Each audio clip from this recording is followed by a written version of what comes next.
Yo, what's going on? This is the NRW, where nerds rule the world. It's your boy, Kuyapi, aka Patrick Michael Strange, and I'm back with the amazing NRW squad to break down Disney Plus's Star Wars, the Book of Boba Fett. Let me introduce my amazing crew here. First up, she breaks down all the amazing comics that you should pick up and support at your LCS. It's Heather Hurt from New Release Wednesday. What's up, Heather? Hey. Good to see you. Super excited. We recently broke down all the amazingness over on the Hawkeye series on Disney Plus, and now I'm excited that she's going to be joining us breaking down Boba Fett. So thank you, Heather, for coming through. And of course, my other brother from another mother, the man that levels us up from Level Up Comedy. It's the dude, the man, Glenn Lawrence. What's good, Glenn? What's cracking, man? It's good to be back into the fold. Heck Starting yeah, the man. year off right. we were breaking down The Mandalorian, and so of course we had to come back through for Book of Boba Fett. The way, especially the last season ended. Yeah, absolutely. Great continuation. Can't wait to get into it. All right, so let's get into it. Let me actually throw you the trailer for this new series, and then we'll come back with our breakdown. So here we go. This trailer for Star Wars, the Book of Boba Fett. I'm messing up, y'all, but we're going to keep rolling because that's what a Boba Fett would do. A Mando would do. Here we go.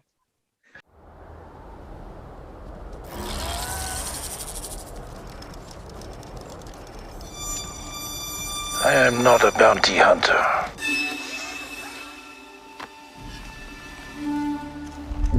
I've heard otherwise.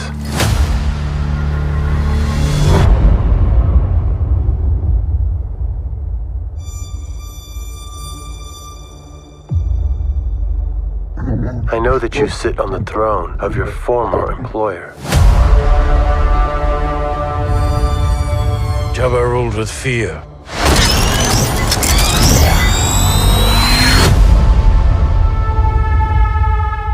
I intend to rule with respect.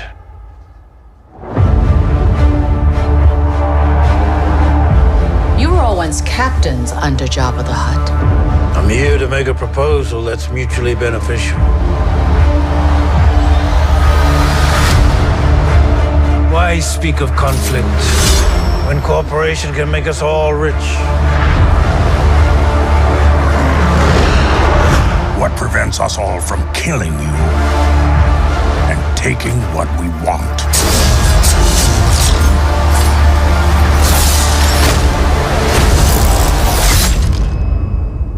If you had spoken such insolence to Jabba, he'd have fed you to his menagerie. Please,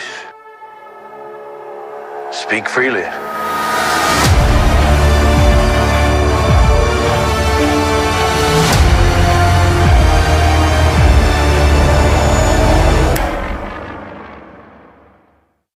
Boom, there you go. That was the trailer for Star Wars, the Book of Boba Fett on Disney Plus. We are now going to break down episode 1, which is called Chapter 1, Stranger in a Strange Land, with my man, the blurred dad, Glenn Lawrence. Go ahead, Glenn. Oh man, episode 1, Book of Boba Fett.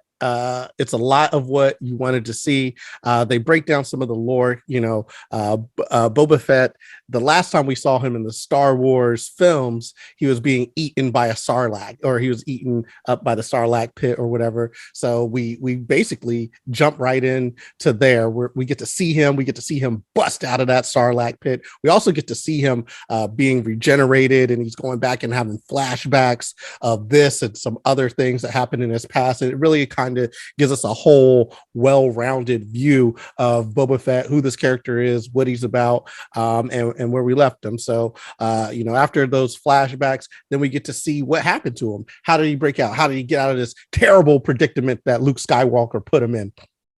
And it's pretty amazing. We get to go back to what is it, Tatooine? Is that where they are? Tatooine. Yeah. We get to go back to Tatooine. What's his name? Jabba the Hutt, his little cruiser, his, like, I don't know what they call it. It's like a gambling. It reminds me of a riverboat in like Louisiana or something like that. Yeah, but it's on the sand. It's a pleasure. I think it's a pleasure boat. Yeah, pleasure Oh, yeah, sand yeah. cruiser. Yeah, so we get to see all that, and then we get to see what happens with Boba Fett. It's great. He's taken in by some Tusken Raiders, and they teach him the ways. We get to get that beautiful montage that we always want to see of someone learning the new ways. We get to see him really kind of come into his own, and we also get to see where he is now in this series, which is kind of the leader of this criminal syndicate, and we'll take it from there because the rest of that is in episode 2, which we will also get to. But this episode was great. I really enjoyed it. So many great little scenes, little nuggets, little Easter eggs. I can't wait to get into it with y'all, man. But I think that's the chapter 1 first episode of Book of Boba Fett. Just real basic. I just didn't go over anything crazy because I know y'all probably have some key moments that y'all want to talk about. All right, so I'll toss it to Heather first. Ladies first. What did you think with this episode? I enjoyed it. I won't deny that I was one of those people that I put on my skepticals when I was hearing a Boba Fett series. Boba Fett was always one of those characters where you either love him or you don't. You literally don't give two shits about him because the only people who do truly loved him, they got to see that mysterious Christmas special that's only available in the dark corners of YouTube. So I was one of those people where I love the Christmas episode. It's terrible, but it's the good kind of terrible. But it's one of those where I was like, do I care about a Boba Fett series? And honestly, yes.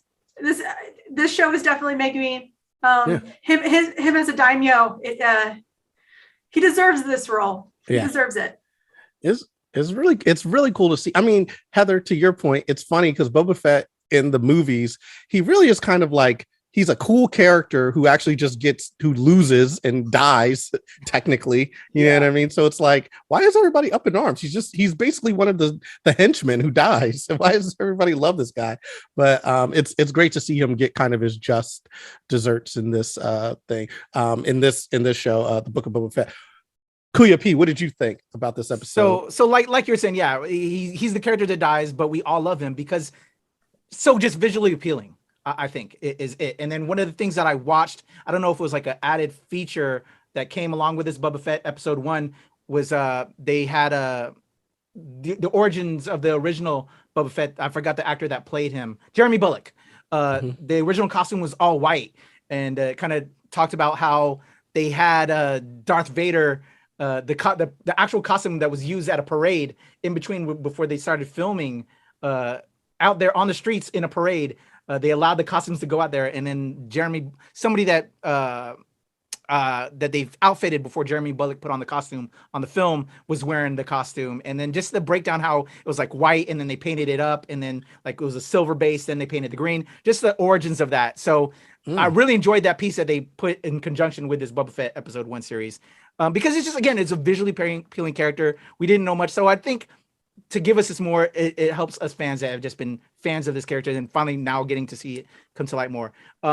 So the big payoff that we got, he died, y'all. We all he died. So to give that explanation at the front end was a payoff. I thank you, Jon Favreau. Thank you, everybody behind this. Robert Rodriguez, that he burned his way out or whatever, climbed his way out. Yeah. And then this origin to then we go back to now the modern times that we know off of the Mandalorian, which was the brilliant comeback that we knew even further explanation. And now we're kind of also now getting this, back and forth to the present day and then to the past. Then because I don't want to get into episode 2 yet, but I'm loving it. I'm enjoying the ride, and I think it's fan service through and through. Yeah. I want to go to my girl Fennec Shan, Ming-Na Wen. Yes. So now he has his right hand first lady at arms to protect him, and they go about, and then the fight scene and all that, and taking over the throne and having people pay their tithes to the new king, if you will. I gotta say, I love it. Ming Na Wen, she's the first lady of Disney. You know what I mean? She's the first lady of Disney, basically. Disney princess. She's been in so many of the iconic roles in Disney, and this one, she's great. I feel like they give her a little bit more to do here. You know what I mean? I feel like Agents of S.H.I.E.L.D. is where she got the most to do, but in this, we get to see her even more. Get to be a little bit of a different character. Get to be Boba's kind of his conscience, so to speak, as well as his kind of right hand person. And really hold it down. I love that intro scene where Boba Fett's basically getting geared up, and then she comes in and is like, kind of, you ready for this? Like, you ready to take the throne, and or they're waiting for you, or whatever. Yes. I think is the line.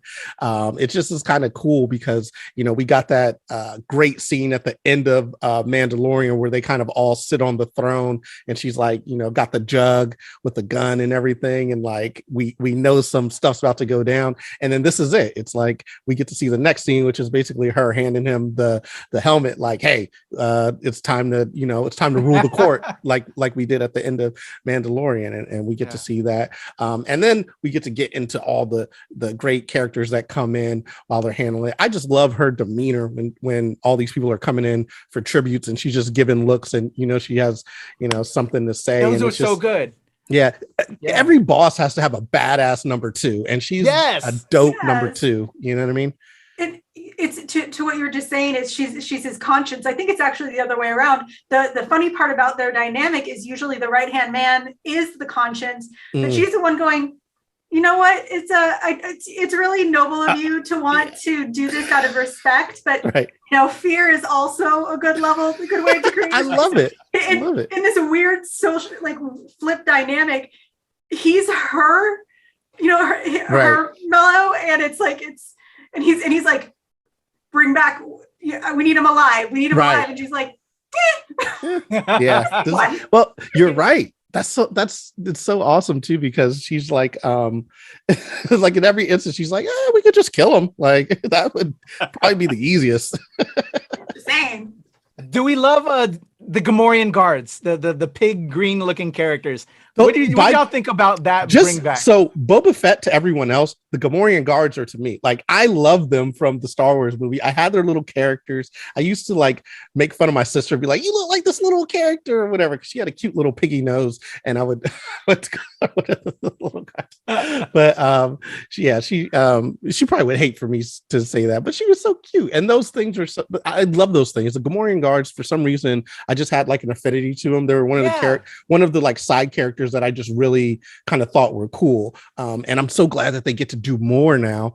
And I feel like that's kind of a theme with all these Star Wars things. It's like characters that didn't get to do a lot in the films that people were kind of drawn to or visually engaged with. We're getting to see those characters do more. So the Gomorian Guards, I loved it when it was like, you know what? We'll save you, and now you work for me. And they're mad loyal. I love it. And there's a payoff at the end of the episode where they get attacked. Mm-hmm. They pay their dues. I will say one of my favorite scenes with them is when I go into the bar and they're like, do you need me to feed your pets? And it's like, Jessica Biel is just killing it. She's just killing it in that role. Oh, that's right. She's a Twilight. Man, I will say Twi'leks, they do something for me. I don't know. I don't know about you. You two, do y'all get excited? Like Twi'leks can get it. You know what I mean? Like, I don't know if I'm for inner. They dress like mad good. I'm so jealous of their clothes, and they fit in it. Like, they fit well. I'm just saying, if I was in Star Wars, the first interspecies bang that I'm going for is a Twi'lek. That's just me. Y'all heard it here first. Glenn Clip just coming out his pan right here, right now. Mm-hmm. I don't know about Twi'leks, but I'm gonna get some Twi'leks in. Oh my gosh! It is marked as not suited for children. It is in the description. It's down there. It says it.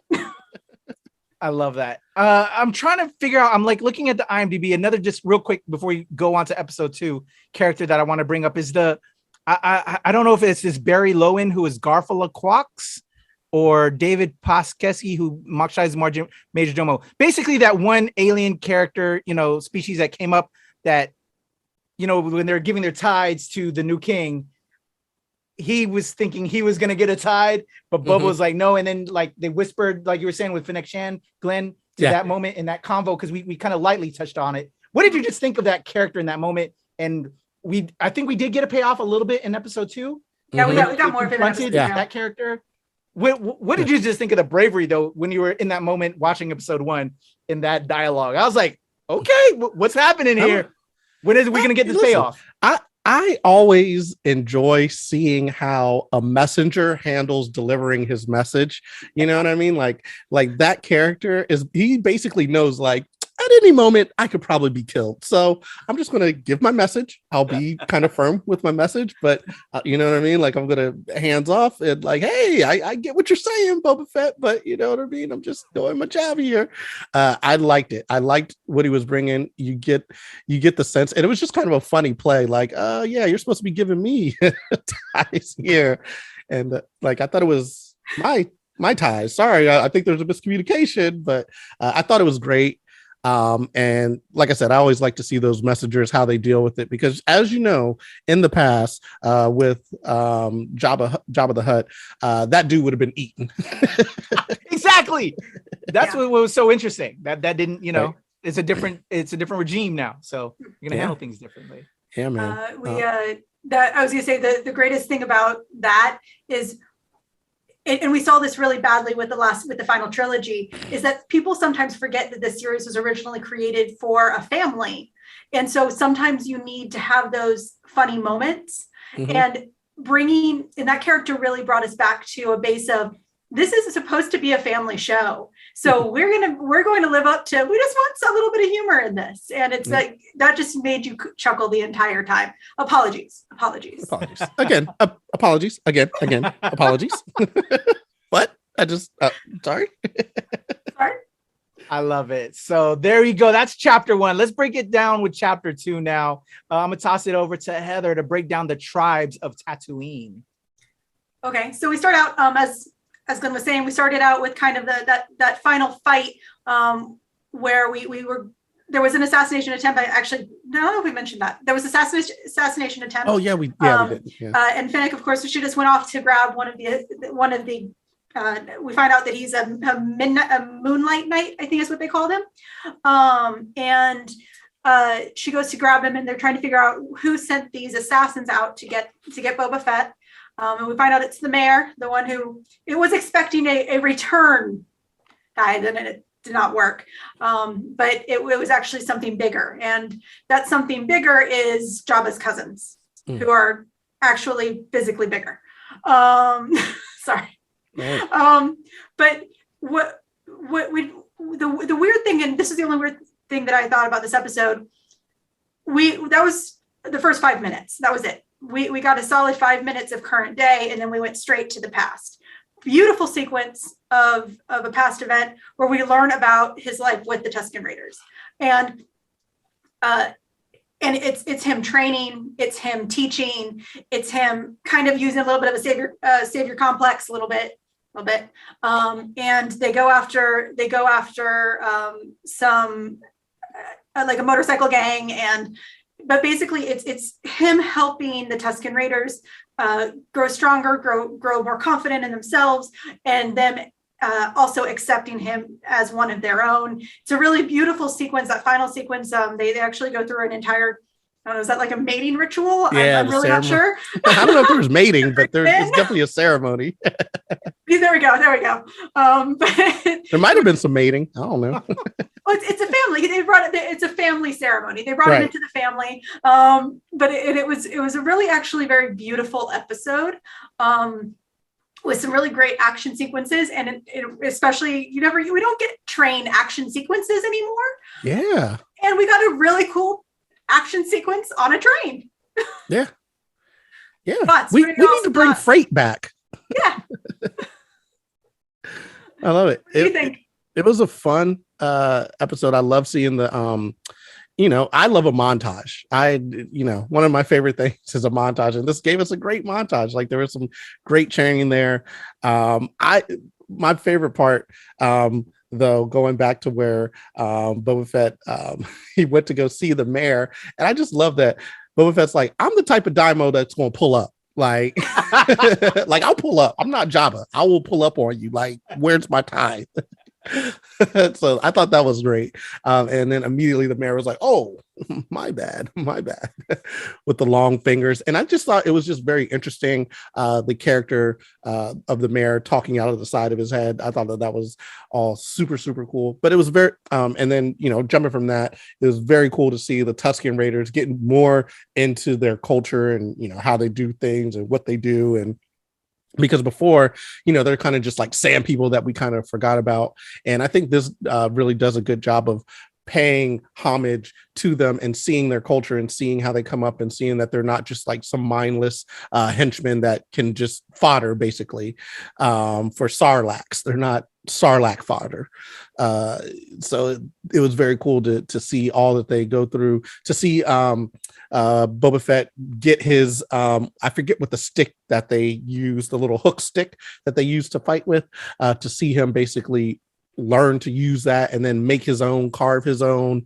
That was all very cool. The stagecoach also, where stealing the speeders, we got the speeders. We got to see that, so we got a cool speeder scene. The whole of this series, I feel like, is being handled really well, and the source material is being taken care of. I think they're taking care to make sure that all the characters get their just desserts in this one, and this episode was evidence of that. I love it. Kuya P, what about you, man? Tell us what you thought. So another great episode. They level up to me after every episode, and they take it even more. I think I mentioned this earlier. I never wanted to be a Tusken Raider even more. And you to your point, Glenn, it just, again, they weren't just the Sarlacc fodder, it was like a culture that I never knew I wanted more of, and it just was so brilliant. And like, I want to go through those trials so I can earn my right to get the lizard up my nose and then go claim my stick and then make my own stick. I just love that cultural element aspect, community building that they just created at us in sci-fi, which makes sci-fi so amazing. And you can then take that into the real world and just how we should all just, love each other, and just the beauty that we all have in respectively, of our own. It's just a great way to teach that through sci-fi as well in parallel form. To go back to the beginning of the episode, although it was very little, I think one key element that I was very excited to see. So we got the two Jabbas, but we also got the Black Quercetan, the Black Wookie, that was their lead assassin henchman. That after I watched this and I jumped online and Twitter, apparently made an appearance in the comic books, the Star Wars comics. And I was like, oh shit, I didn't read those comics. So like, I want to know more about this amazing new Black Wookie assassin. I don't know, what is he? I need more. I need just more. Apparently he's Wookiees. A bounty hunter. I don't know, Heather, if you know more, go ahead and take it away. But go ahead. So I need more on this Wookiee. So I'm going to not deny my limited. There are a lot of amazing Star Wars comics out there. But I'm going to I want to really emphasize on a lot. So I have not read them all, especially the original series where you can't even get digital copies of them. But one thing that we can really use as just a stationary point is that Wookiee, their planet is gone. They don't have a planet anymore, and many of them were killed in the original Clone Wars. So, and those who remained, many of them were killed off during the Clone Wars. So what you have is the majority of whom are left took the positions they could take. And a lot of those are assassins and guns for hire and bounty hunters. So those are the three big ones. So if you're going to see them though, they're going to be powerful. They're going to be strong. You just don't want to fuck with a Wookiee. well, from what I know about him, because I was looking it up because I'm like, this dude looks great. He kind of looks like me a little bit, you know what I'm saying? Like he just has that but he basically was a bounty hunter for the Hutts, for Boba, or I'm sorry, for Jabba the Hutt and other Hutts. And apparently he was like I guess that he was like a slave for a little bit, and he had to like do a lot of fighting in like the pits. So he was like one of those, and he basically rose through. He's like basically I guess the equivalent of Gladiator, like he like that, and he rose up through the ranks and became a real badass in this universe. So I mean, but you don't even need to know that. Like when he arrives on screen, it's like whoa. Whoa. Yeah, I don't want to fuck with this guy. I don't want to fuck with this guy. Nope. Here's my only ask for the season. When I saw him show up, I'm like, they need to figure out how to get him on their team. Like, don't kill him, Fennec. Yeah. Like, you know what I'm saying? I Like, want more. We need more he muscle. needs to be on the we team. Need more muscle. Yeah. But also because he has that disposition of like, don't fuck with me. Like I feel like the show, like, because Boba Fett before was kind of a don't F with me character, right? Yeah. And now we've kind of gotten, like you said, it's like a little bit more family and everything. And we get like a little bit more feel of, he did the whole thing with the Tusken Raiders. He's kind of like a nicer, softer Boba Fett. We need that hard edge. And Fennec she's cool, but she's a little bit more like indifferent. Like she's kind of a badass, but indifferent. We need like badass, I'm grumpy all the time, and I feel like he would present that. So I don't know how it's going to play out in the series, but a character like that, you gotta use him. He's gotta be someone that they come across multiple times throughout the series, because he just looks so fun. There just looks so much you can do with them, and he just looks grumpy. He looks like he always woke up on the wrong side of the bed. Hell yeah, I'm glad we're all on together on that. Like I like when people audience, we all first saw Boba Fett for the first time, even that limited sequence, and then he died. We wanted more Boba Fett. That's exactly how I felt when Black Kirsan came on the screen in episode 2. Like, I need more. So yeah, I'm with you, Glenn. Like, I would love for that character they have to have that character come back. So, and we need to eventually have to see him go toe to toe a little bit, but not kill each other with Bubba. I need to see that. Just them to go to town, just to let's respect each other. Let's see what you got a little bit. They need to be on the squad. Yeah. I mean, he already made the Gomorians who were against him. He already brought them in. So there's precedent for him turning enemies into allies. So let's, and we didn't even talk about, speaking of enemies, we didn't even talk about the Hutt twins, which I just thought was so great, seeing like the twins come in, and he had like the little rag, which was actually like a little rabbit type mouse, of that he's running the he just tosses it. He's just like, I thought he was going to eat it, but then he tosses it like it's a rag. It's hilarious. But that's great to see those the twins come in, and it's like, okay, there's definitely going to be some conflict here. I can't wait to see what this conflict is, and then for them to be like, okay, we're not going to fight now. Like, it's bad for business. We'll just sleep with one eye open. Sleep with one eye open. We got you. Yeah, but all in all, great episode. I can't wait for episode 3. What was this one called? What was the name of it? This one was, and I'm sorry I didn't put it in. This was the Tribes of Tatooine, because the primary point of it was the Tusken Raiders, who were amazing. Really we got so much out of it, and it really reflects back on Earth. We have these tribes here. We still have tribes like them right now, right meow, right next door. People who just don't use computers, but they live their lives, and they do it peacefully.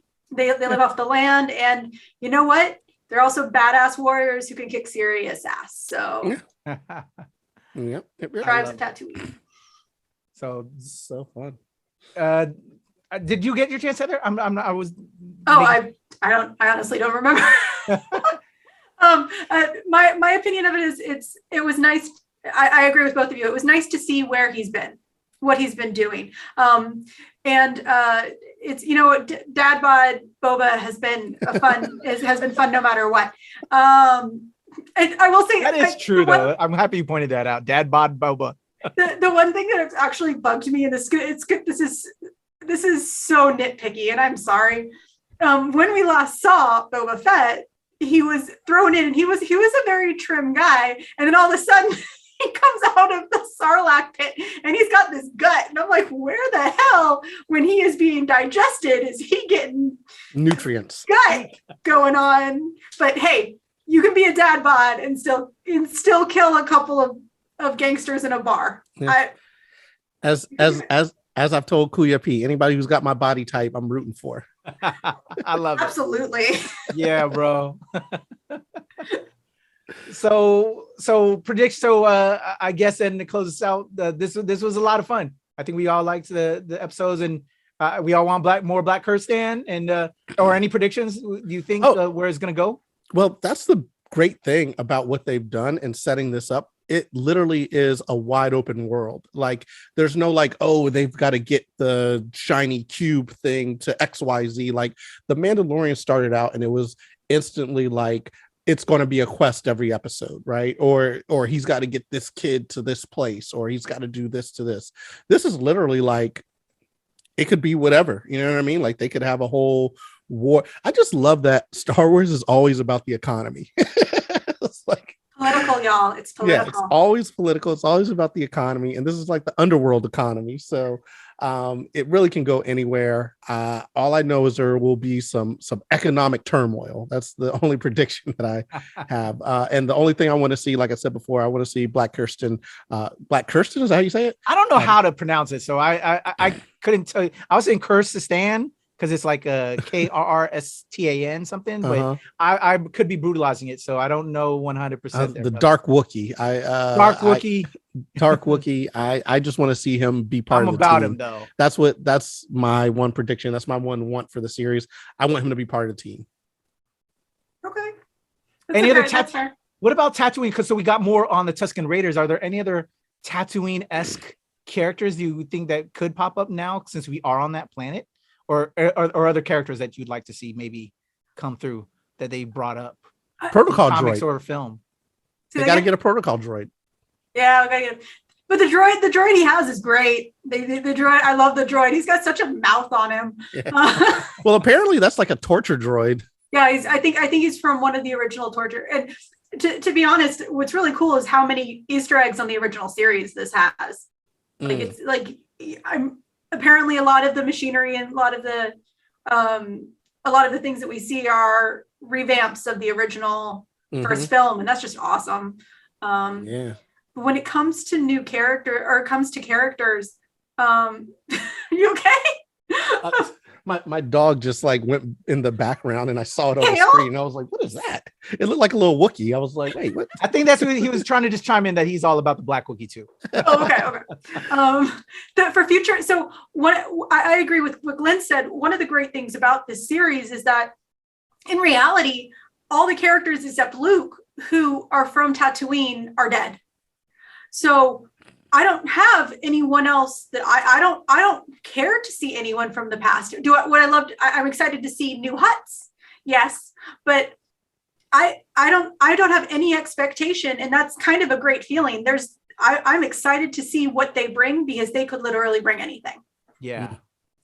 Like I'm really enjoying the ride, but I have a half thought that because we know we're going to get an Obi-Wan series, we're getting we got to go back to where some of the other characters trailed off at the end of Mandalorian, how the ties will connect to maybe bring or just maybe allude to those other series coming up once this finishes out. And I'm curious, I should have checked how many episodes we're getting with Boba Fett. I don't know if it's six or 8. I believe they're doing the regular 6 episodes. Okay.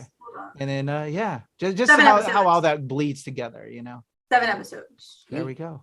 And we're already on episode 2. We just did, and we're gonna get to episode 3. So I think we're all just here for the ride, though, and it's a lot of fun. Mm-hmm. All right, so let's get up out of here, and then we'll be back with our episode 3 coverage. Heather, how can they reach out to you and everything you've got going on the NRW? You can follow the New Release Wednesday, which is back in 2022, of course. We share between 3 and 7-ish or however many great comics. There's 1,000 that come out every week. And so that's usually a less than 15-minute video. We're going to start a new horror. I wish it was a new horror. New comedy series called Tales from Behind the Comic Counter, with retailers who talk horror stories a la horror stories at Starbucks. And you can follow me on Twitter at NerdIsAHeather, the exact opposite on Instagram and Twitter at HeatherIsANerd. There we go. Give her all the love. And of course, the Blur Dad himself, Mr. Glenn Lawrence with Level Up Comedy. levelupcomedy.com. You can also find me Level Up Comedy on all your social medias. Blurred Dad. Those episodes probably should be coming out soonish. We're retooling, so we'll see when those are coming back.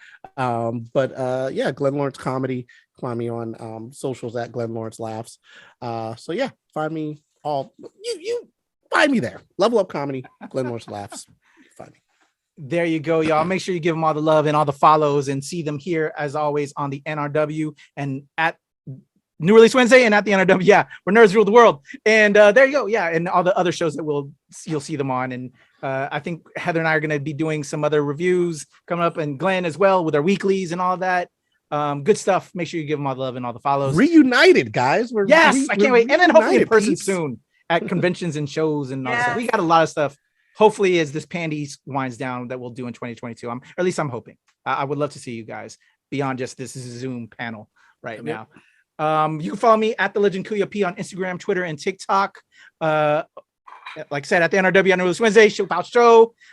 Maybe here and there, Nerds of Color. Much love to them, but I'm building up my squad here at the NRW, so you may or may not see me there. So I'm gonna really promote my squad here for right now, and of course, Show with all my Filipinx content for all my peoples. So there you go. All the love to Heather and to Glenn, your boy Kuya P. We are out of here. NRW. Wow. There we go.